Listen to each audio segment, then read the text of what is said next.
माहीमध्ये आपलं सहर्ष स्वागत आहे. मी परेश.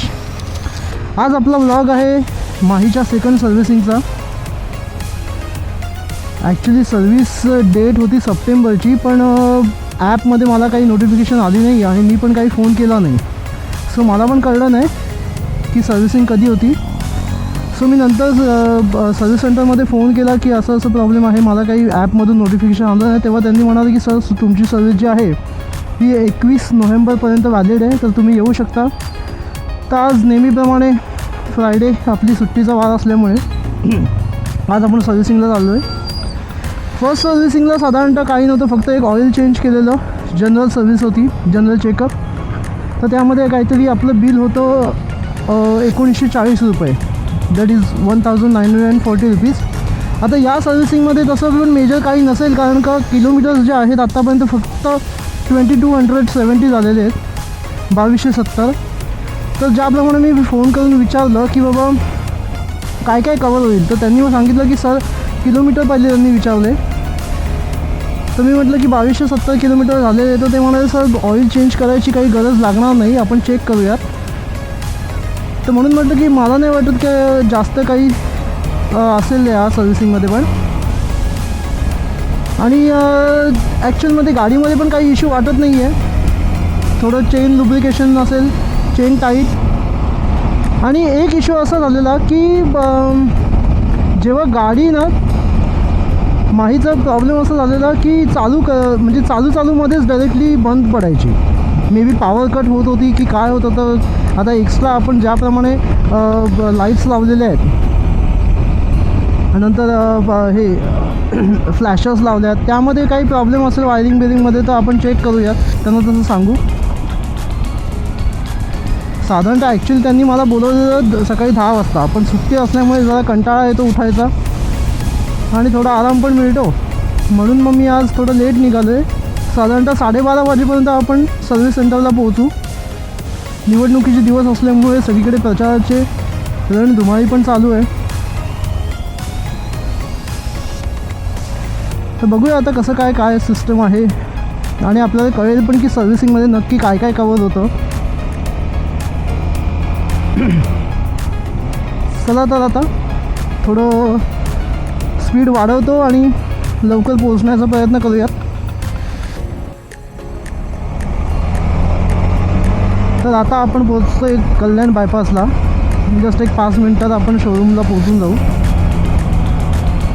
वातावरणाचं जरा धुरकट आहे, ढगाळ पण आहे. आता नक्की काय आहे काय कळत नाही आहे. ट्रॅफिक थोडी विरळच आहे. तसं इलेक्शन येत आहेत, सगळीकडे चोख बंदोबस्त, प्रचार, सगळं काही चालू आहे.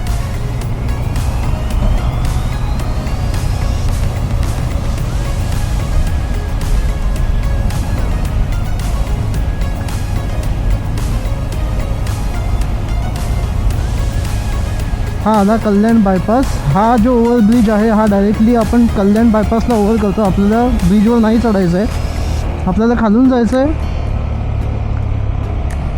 कल्याण बायपास यासाठी म्हणतात की ह्यातून जो एक रोड जातो, हा जो तुम्ही लेफ्ट बघताय, हा जातो कल्याणला, राईट भिवंडी, सरळ मुंबई, ठाणा मुंबई. तर आपल्याला वळायचं आहे आता राईट.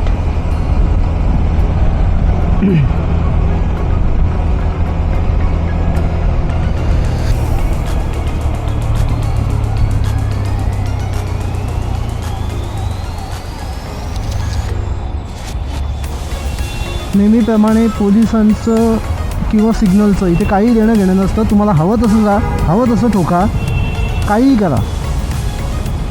फक्त 31 मार्च जवळ आलं की इथे पोलिसांचा बंदोबस्त नेहमीप्रमाणे असतो. अरे वा, फायनली आपल्याला एक पोलीस महाशय दिसलेले आहेत. त्यांनी नेहमीप्रमाणे ट्रकला हात दाखवलेला आहे.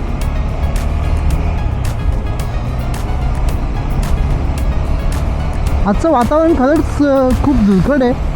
नक्की काय आहे काही कळत नाही आहे. पावसाचे तर दिवस नाहीत वाटत आहेत, पण आजकाल कधी क्लायमेट चेंजमुळे कधी काही होऊ शकतं.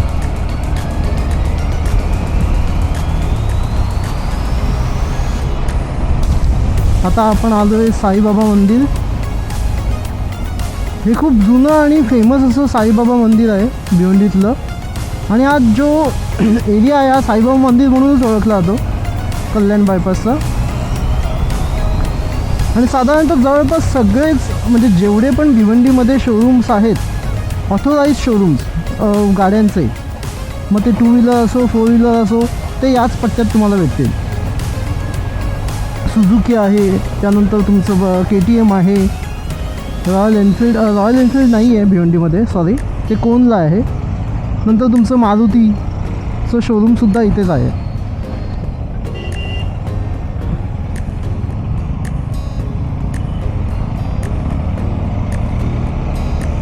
होंडाचं शोरूम पण इथे थोड्या पुढे आहे. नंतर हिरोचं शोरूम आहे. हे जवळपास सगळेच शोरूम जे भिवंडीत आहेत ते याच पट्ट्यात येतात.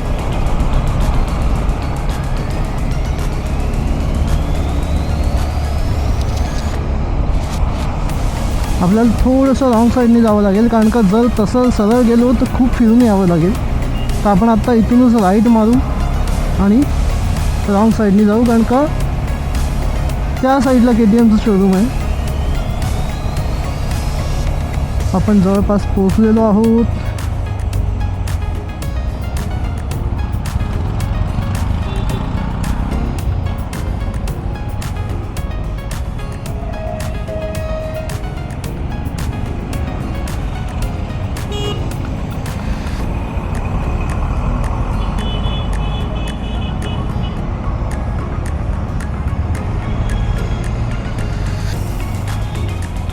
हे आहे KTMचं भिवंडी शोरूम.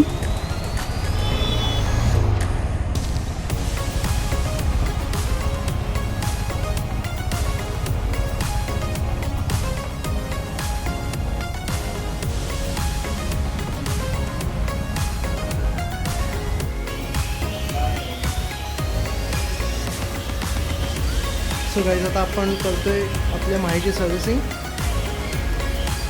सो सेकंड सर्व्हिसिंगचं जे कॉस्ट आहे ते तर म्हणजे लेबर फ्री असेल, बट ज्याप्रमाणे आता या भावाने सांगितलं की आपल्याला दोन्ही ब्रेक पॅड चेक होतील, ऑइल फिल्टर चेक होईल, त्यानंतर ऑइल जे आहे ते आत्तापर्यंत काही हे चेंज करण्याची गरज नाही आहे. अजून 3400 किलोमीटरपर्यंत चालेल. त्यानंतर आपलं कूलंट टॉपअप होईल. सो हे आपलं सर्विस करता येत आता.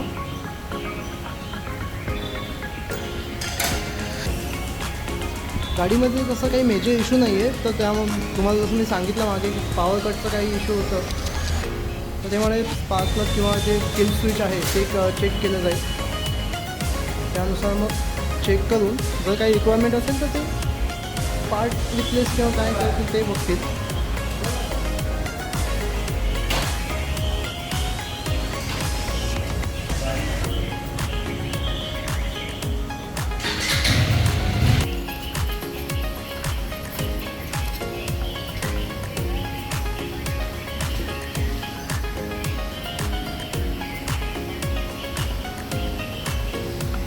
चेनचा फ्रंट पॉकेट ओपन केला आहे आणि चेन क्लीन होते. ॲक्च्युली मी अजूनपर्यंत कधी चेन अशी क्लीन केली नव्हती, कारण का आत्ताच टूल किट घेतलं आहे. तर सो नेक्स्ट टाईमपासून आपण घरी पण असं चेंज करू शकतो.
तर मित्रांनो, सर्व्हिसिंग आपली पूर्ण झालेली आहे. आता आपण चाललो आहे घरी.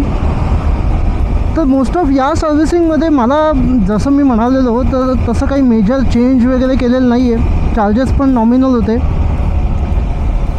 तर साधारणतः या सर्व्हिसिंगमध्ये जे काही कवर होणार होतं ते होतं आपलं ब्रेक फ्लुइड्स, ब्रेक ब्लिडिंग, त्यानंतर हे इंजिन ऑइल चेक झालं. पण इंजिन ऑइल चेक करण्याआधीच ॲक्च्युली तिथे जेव्हा मीटरवर बघितलं तर अजून 3400 किलोमीटर्सपर्यंत इंजिन ऑइल चेंज करण्याची गरज नाही. तर त्यांनी आधी सांगितलं इंजिन ऑइल ओके सर, काही चेंज करू नका. त्यानंतर दोन्ही डिस्पॅड चेक केले गेले तर डिस्पॅडसुद्धा ओके होते, म्हणजे बेटर होते, काहीच प्रॉब्लेम नव्हता. अजूनही जवळपास 2000 किलोमीटरपर्यंत चालायला पाहिजेत ते. त्यानंतर चेक केलं ऑइल फिल्टर. नंतर ब्रेक ऑइल्स चेक केले. ब्रेक ऑइल्स रिअरचं जे होतं ते पूर्णपणे चेंज केलं आणि फ्रंटमध्ये प्रॉपर ब्रेक ऑइल आहे, फुल होतं, त्यामुळे ते काही बदली करायची गरज लागली नाही. आणि नंतर हे आपलं एअर फिल्टर चेक केलं. मी त्यांना सांगितलं की मला थोडंसं इश्यू वाटतं याचं पिकअपचं. तर ते म्हणाले सर एअर फिल्टर चेक करू, पण एअर फिल्टर पण ओके होतं. टॉसिप म्हणून एक आपले मॅकॅनिक आहेत KTMला, अतिशय हंबल गाय. खूप गाईड केलं. त्यानंतर ज्या काही क्वेरीज होत्या त्या प्रॉपरली त्यांनी सॉल्व केल्या. त्याची उत्तरंही छान दिली. जराही कुठेही कंटाळवाणा किंवा वैतागलेला नव्हता. सो ओव्हरऑल एक्सपिरियन्स खूप चांगला होता. आणि आता सगळं राहिलं बिलिंगचं. तर KTM ही एक अशी कंपनी आहे ना जी बजाज ओन करते, बजाज पार्टनरशिपमध्ये ओन करते. आणि बजाजचे खूप सारे पार्ट्स जे आहेत म्हणजे इतर बाईक्सचे तेच KTMला सुद्धा चालतात. तर त्यामुळे काय आहे की याचा सर्व्हिस कॉस्ट खूपच कम्पॅरेटिव्हली एक 400 cc बाईकची जर तुम्ही कंपेअर कराल दुसऱ्या इतर ब्रँडशी तर खूपच कमी आहे. हेच जर तुम्ही BMW GS 310Rचं बघाल किंवा 310 बघाल तर BMW नुसतं सर्व्हिस चार्ज करते 10,000 रुपीज. नुसतं पाणी मारायचे पण ते 700 रुपये घेतात. तर इतकी कॉस्टली सर्व्हिस आहे BMWची. पण त्या मानाने परफॉर्मन्स वाईज बाईक ही त्याच्या खूपच पुढे आहे आणि तरी सर्व्हिस कॉस्ट अतिशय कमी आहे. आज आपलं बिल तुम्हाला खरं नाही वाटणार पण आज आपलं बिल फक्त आले 692 रुपये. हो, 692 रुपीज ओनली. कारण काय, आणि ते पण याच्यामध्ये फक्त एक 314 रुपयाचं ब्रेक ऑइल फ्लुइड आहे. त्यानंतर 80 रुपीजचे कन्झ्युमेबल्स आहेत. ₹130 34 रुपीजचं अजून काही ते मी चेक नाही केलं. मी बिलचं तुम्हाला स्क्रीनशॉट टाकेलच तसा. तर म्हणजे इतकं कमी कॉस्टमध्ये सेकंड सर्व्हिस आलेली आहे. आता थर्ड सर्व्हिसमध्ये पूर्ण सर्व्हिस किट आपलं रिप्लेस होईल. त्यामध्ये तुमचं आलं एअर फिल्टर, ब्रेक लायनर्स, नंतर काय ऑइल फिल्टर्स आले, ऑइल आलं, म्हणजे मेजर सर्व्हिस असेल ती. आणि बऱ्याचशा काही मला पण क्वेरीज होत्या बाईकबद्दल, त्या पण मी तौसिफला विचारल्या. त्यांनी अतिशय चांगल्या प्रकारे उत्तर दिले, गाईड पण केलं. तर ओव्हरऑल सर्व्हिसिंगचा एक्सपिरियन्स खूपच छान होता. Thanks to KTM Bhiwandi. आता सर्व्हिसिंगनंतर बाईकचा जो फील आहे तो बऱ्याचशा प्रमाणात बाईक ही स्मूथ वाटते मला. मे बी फक्त चेन आपली आणि सर्वात महत्त्वाचं चेन लूप केली, चेन क्लीन केले, चेन ॲडजस्ट पण केली, चेन लूज झालेली. तर तो एक मेजर फॅक्ट होता की गाडी आता थोडीशी फ्री चालण्यामध्ये. तर आता आपण जरा थोडंसं गाडी रेव करून बघू की कसं काय वाटतं आहे. रस्ता तरी मोकळा दिसत नाही आहे, पण बघूयात.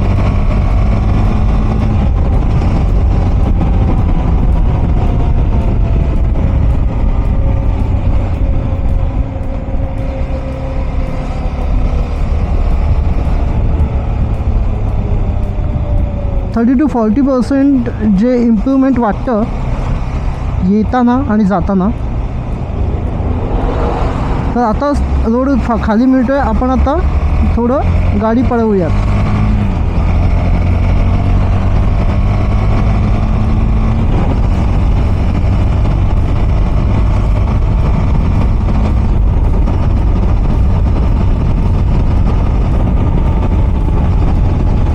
खरंच आहे इफेक्ट आहे सर्व्हिसिंगचा. कारण का मगाशी 100ला जाताना पण थोडीशी गाडी खेचल्यासारखी वाटत होती. जो एक स्मूथनेस येतो ना गाडीला तो नव्हता, पण आता बऱ्याचशा प्रमाणात ते आहे सॉल्व. गिअर शिफ्टिंग पण स्मूथ आहे थोडी.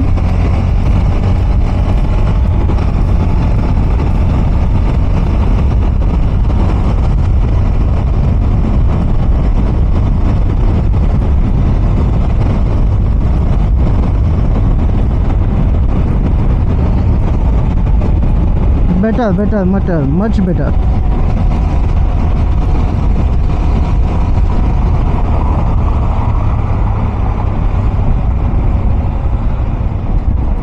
माझा खूप विचार चालला आहे कोकण राईड मारायचा.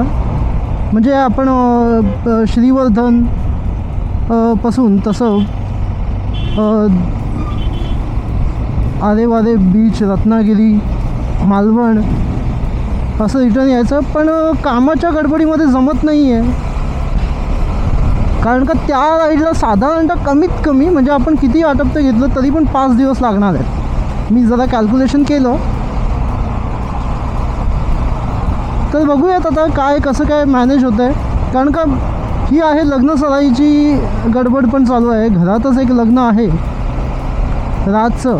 त्यानंतर लगेच दुसऱ्या म्हणजे डिसेंबरमध्ये 6 डिसेंबरला मावशीच्या मुलीचं लग्न आहे.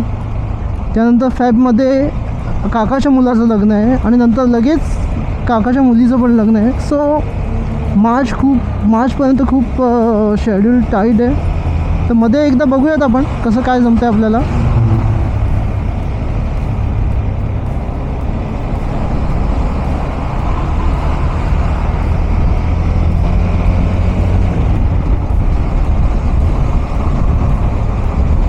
मी तौसिफला मेकॅनिकला हे पण विचारलं की मला टॉप बॉक्स इन्स्टॉल करायचा आहे बाईकला. तर कुठला करू. ॲक्च्युली माझा विचार चालला GVचा एक जो फायबर ABSवाला येतो तो करू की ॲल्युमिनियमचा टॉप बॉक्स इन्स्टॉल करू. पण प्रॉब्लेम असा आहे की मी विचारलं त्याला की कारण का कसं आहे की जेव्हा तुम्ही ॲल्युमिनियमचा किंवा हेवी टॉप बॉक्स इन्स्टॉल करता तर थोडंसं तरी डायनॅमिक्समध्ये गाडीचा फरक पडतो. त्यामुळे जरा हँडल वॉबलिंग किंवा म्हणा की तुम्ही गाडीची स्टॅबिलिटी कॉम्प्रोमाइज होते. तर मी अशा प्रकारे माझ्या मनात असंख्य क्वेश्चन्स होते टॉप बॉक्सबद्दल. पण टॉप बॉक्स इन्स्टॉल करणे पण तितकंच गरजेचं आहे, कारण का लांब जर जायचं असेल तर गाडीवर सामान घेऊन जायचं कसं. आपले कपडे झाले, आपले इलेक्ट्रॉनिक्स गॅजेट झाले, सगळ्याच गोष्टी आहेत. तर म्हणून मी तौसिफला विचारलं की बाबा कुठला नक्की ॲक्च्युली इन्स्टॉल करू. तर तो म्हणाला सर ॲल्युमिनियम. त्यांनी काहीही एक सेकंड पण विचार न करता ॲल्युमिनियम सांगितलं. तर त्याचं कारण पण सांगितलं की फायबर किंवा ABSचे जे टॉप बॉक्सेस आहेत त्यांनी गाडी व्हायब्रेशन, आवाज खूप करतात, ते व्हायब्रेट होतात. आणि सेकंड गोष्ट म्हणजे क्रॅक होण्याचे चान्सेस खूप असतात. मी म्हटलं त्याला की अरे मी GVचा टॉप बॉक्स पाहत होतो, पण तो म्हणाला की सर ते GVचे जे टॉप बॉक्सेस आहेत हे एक फॉरेन कंट्रीजसाठी ठीक आहे, त्यांचे रोड्स खूप स्मूथ असतात,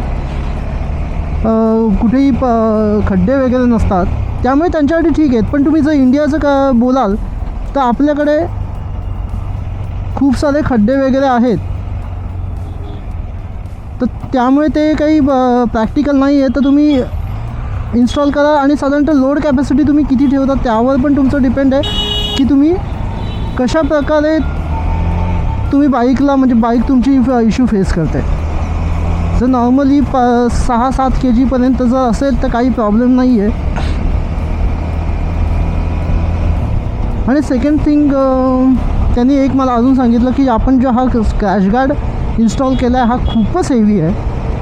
तो म्हणतो की सर तुम्ही कंपनी जर एखादी गोष्ट सांगते तुम्हाला, म्हणजे इन्स्टॉल करते स्टॉकमध्ये, तर ती काहीतरी विचार करूनच करत असेल.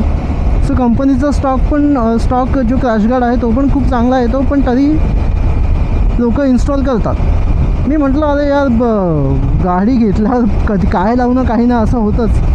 सो तो म्हणाला की ॲक्च्युली याच्यामुळे पण, या क्रॅश गार्डमुळे पण खूप सारा वेट पुट ऑन होतो बाईकला.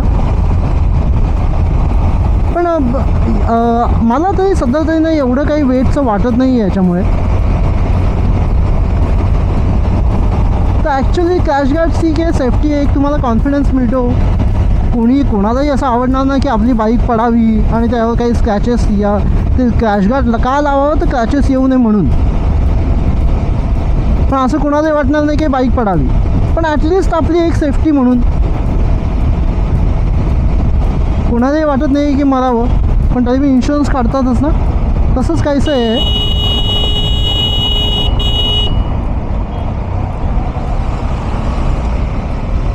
अजून खूप साऱ्या टेक्निक्स आहेत बाईकच्या. ॲडव्हेंचर बाईक ही फक्त एक तुम्ही नॉर्मल चालवण्यासाठी नसते, त्यावर खरोखर तिचं युटिलायझेशन झालं पाहिजे. आणि त्याच्यासाठीच्या ज्या ट्रिक्स आहेत त्या शिकाव्या लागतात. तुम्ही डायरेक्टली एक रॉयल एनफिल्ड थंडरबर्ड चालवणारा डायरेक्ट तुम्ही ॲडव्हेंचर चालवताय आणि तुम्ही म्हणता की मी एकदम स्मूथली चालवेल, मी सगळे टेक्निक मला आत्मसात होतील, तर तसं नाही आहे. एक्सपिरियन्स करूनच तुम्ही शिकू शकता. जेव्हा मी बाईक घेतली तेव्हा मला इतका ही हेवी वाटत होती ना की मी ॲक्च्युअलमध्ये एक माझा मनात विचार पण आला की खरंच मी चुकी तर नाही केली बाईक घेऊन. पण आता असं वाटतं आहे की नाही, असं नाही आहे. सिरियसली म्हणजे बाईक हे बघा, असं वाटतं की मी एखादी साधी स्प्लेंडरच चालवतो आहे. हां, जेव्हा बाईक स्टडी असते, उभी असते, तेव्हा तिचं खरं वेट कळतं.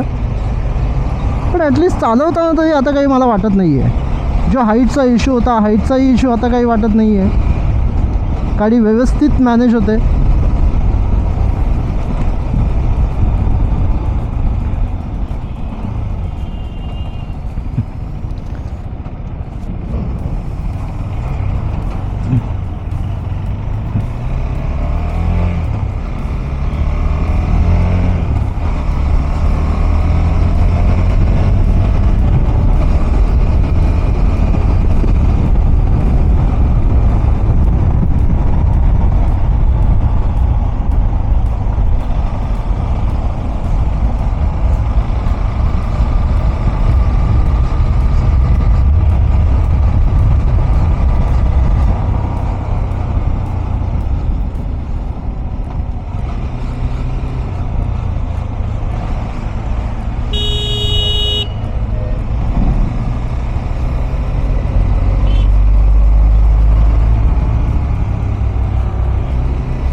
ड्राइविंग हार्श चालू है, पण थोड़ा थ्रिल पण है, थोड़ा थ्रिल तो बनता है यार.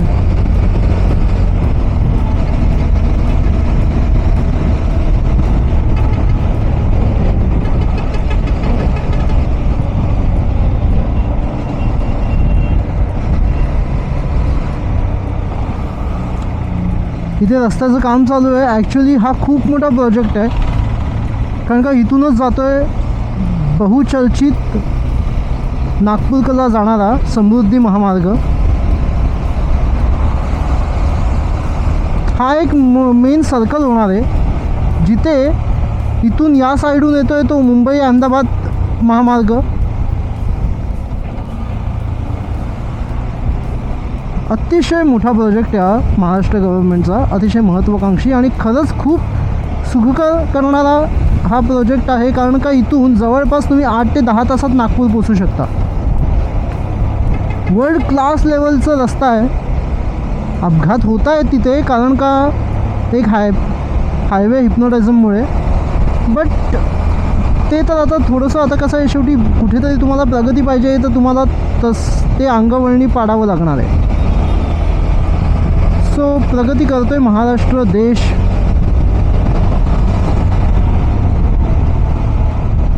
तर काही गोष्टी आपल्याला ॲक्सेप्ट कराव्या लागणार आहेत, शिकाव्या लागणार आहेत, अंगवळणी पाडून घ्याव्या लागणार आहेत.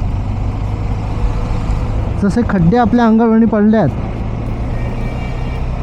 कारण का एखाद्या रोगिष्ट माणसाला अचानकपणे बरं झालं तर ते मानवणारं नसतं. एखाद्या बेवड्याने दारू सोडली तर त्याला त्रास होतो. तसंच काहीचं आहे.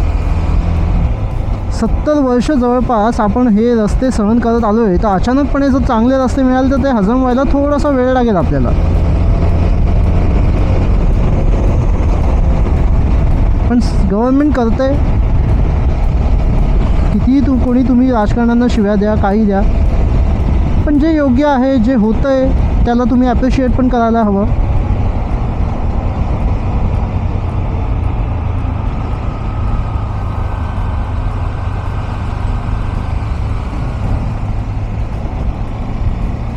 सगळं तुमच्या हातात असतं. तुमची इच्छाशक्ती किती महत्त्वाची आहे हेच यावरून दिसतं. तुम्हाला करायचं आहे तरच ते होणार आहे. मतांसाठी, फक्त राजकारण करण्यासाठी काही गव्हर्नमेंट नसते. हे या गव्हर्नमेंटमुळे सिद्ध होतं आहे.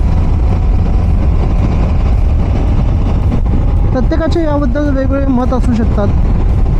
माझं हे मत आहे, तर मला असं नाही म्हणायचं की मी बरोबरच आहे, पण मला हे बरोबर वाटतं आहे.